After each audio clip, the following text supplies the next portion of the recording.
Traders, FX Pip Collector here. Today is Friday, August 16th, and I'm going to be analyzing the US dollar yen, starting on the monthly, working my way all the way down to the 1 hour time frame for the full top down analysis.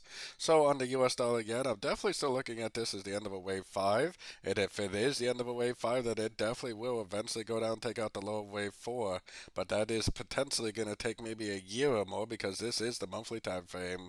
So taking it down to the weekly time frame, I'm definitely looking at this whole move down right here as most likely a wave 1 or possibly a wave A.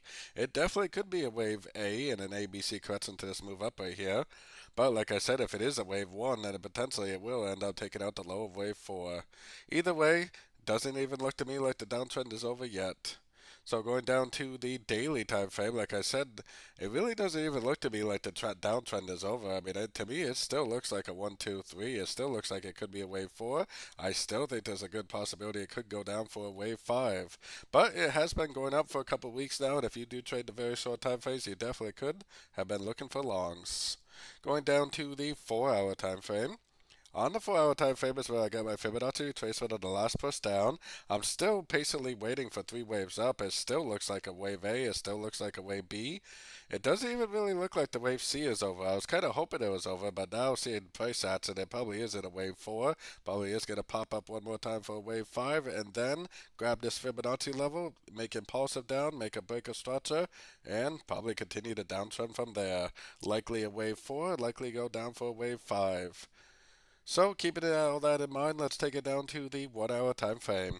So if you do trade the very short time frames, the 1 hour time frame and below, ever since we had a break of structure way back here at the beginning of last week, there definitely has been some pretty decent long opportunities. I personally am not a short time frame trader, so I've definitely been waiting for an ABC correction to play out. I think it is a wave 1, a wave 2. I think this is a wave 3, probably a wave 4. It's likely to go up at least one more time for a wave 5. Maybe grab this 150.05 area, which is a 61% fib. Then if it goes down, if it breaks structure, that's when I will definitely enter a short and start looking for shorts again for the continuation of the downtrend. If you do not see this picture, this 3, 4, 5 shape with a break of structure, and you are a short time frame trader, then definitely continue to look for longs at the end of all pullbacks. So don't forget to join my free Discord channel, which is linked down here in the corner. And as always, thank you and happy trading.